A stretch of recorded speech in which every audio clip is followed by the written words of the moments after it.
Okay, so first of all, I would like to say that this video is fully inspired by Brick Technology creation of this RC car, which I decided to recreate, and since there is no public model of this, I want to share my version with you.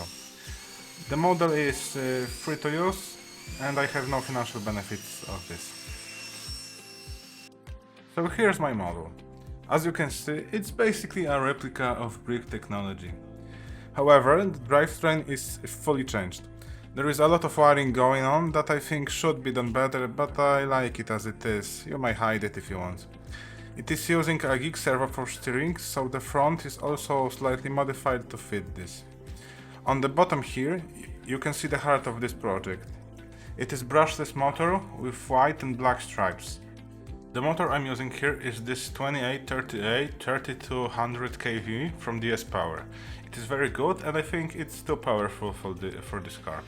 In the description of this video I will post links for every non-LEGO part that I used to build this model. Now I will show you the rest of electronics that I used. In total you're gonna need 6 parts. I already have shown you motor, and the next part is ESC. This is a 30 amperes one, and what is more important, it is bidirectional, and you're gonna need this. Otherwise you won't be able to reverse your car. This one is supposed to be used in drones, but it is cheap and strong enough to work with this motor. The next thing is LiPo Battery. I'm using Terranti, but you can choose any brand you want. It has to be 2-cell, so it outputs correct voltage, and if you want to fit this battery as I do, it needs to have the same dimensions as mine. It has capacity of 1500, but I've seen some brands produce 1800 or 2000 ones with the same dimensions, but they are much more expensive and in my opinion not worth it. This one lasts for like 15 to 20 minutes. Also, I have no switch, so in order to power it, I just plug or unplug this XT60 connection. For securing your battery, you just have to put back this exhaust part. Also, we're gonna need some charger for your battery, so I'm using this very basic and very cheap one from iMAX that works with both 2-cell and 3-cell batteries. I think it's gonna be fine for any of your future projects if you buy this one. The roof is easily removable, so you can access this massive gear reduction system that I will explain later, and also another electronic part, which is receiver. So this requires more explanation. The brand of wireless transmission I'm using is DumboRC. If you want to be sure that your transmitter and receiver will pair, you have to use the same brand of both devices. In this car I'm not sure, but I think it's this one. It doesn't really matter as long as you choose one from the same brand. Now I will tell you about the transmitters that I'm using. This one is called X6 and it's my first one. I think it's no-brainer because of how cheap and good it is. There is a bundle that contains both transmitter and receiver in a really good price, and it is what I got first, so I would recommend this. Now I'm using something more expensive, but also from DumboRC, DDF350. It is also really good. It has a display with tons of options and profiles that I use. Because as you can see in the background, there are a lot of models to play with, and almost every one of them drives. It was very important for me that all my previous receivers were compatible with this transmitter. Now about some other things that you might need to finish this project. You're gonna need to have a soldering iron, tin, holder, lighter and other materials to solder cables and connectors. For example, ESC comes without any connectors, so you will have to solder this XT60 connectors by yourself.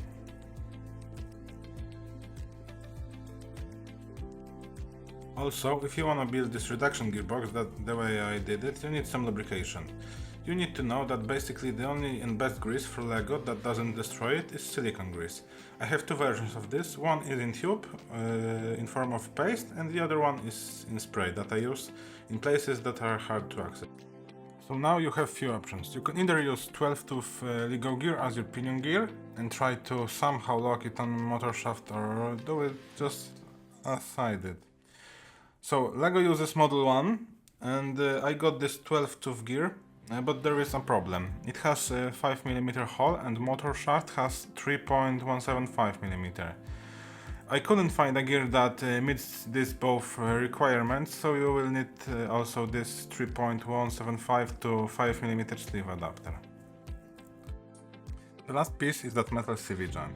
It is very important because of the force that this motor has. The plastic ones break at the very moment you push the throttle. You're gonna need 2 of these, but I would recommend buying 10 pack. So now I will show you the short footage of how it drives. I need to tell you that this video doesn't reflect how really fun it is to play with this car. It drifts like a crazy. You just have to push the throttle a little bit and it already slips on these panels that I drive.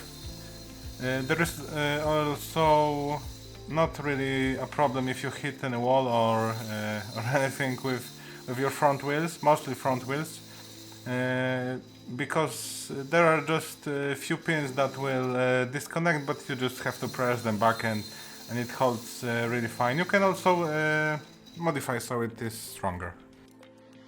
Okay guys, so now we're live in a studio with this model. So I will show you the few things that are pretty important in this model. So first, the shock absorbers. Here on the front are 2, and also on the back. They are not connected in this model because it was very hard and they didn't fit, but they will fit once you start building it, so there won't be a problem. Okay, here are 2 points that you need to swap the CV joints for these metal ones that I told you before. The back, of course, is different because in the Autor's model there was a motor, a Barry's motor, I think. So I just leave it like that, and there is pretty big space. But I didn't want to put the battery here because it would be too much weight on the back and it wouldn't slip and drift as well. So the battery is actually here in this hole. In the original I put here this T-shaped lift arms, but they are too close and the battery won't fit if they are here, so I just removed them, and the battery is held itself by just this exhaust, so it is okay. In the original model there are also these hoses here, but I removed them. If you want to, you can add them on both sides, but it will be difficult because you would have to unplug them every time you want to charge your battery, so there's a little bit of pain. Okay, so now I will remove the roof and explain something about this gearbox. So the place you put your engine is right here. There are also a few pieces that stick out of this lift arms, so the motor is more like up,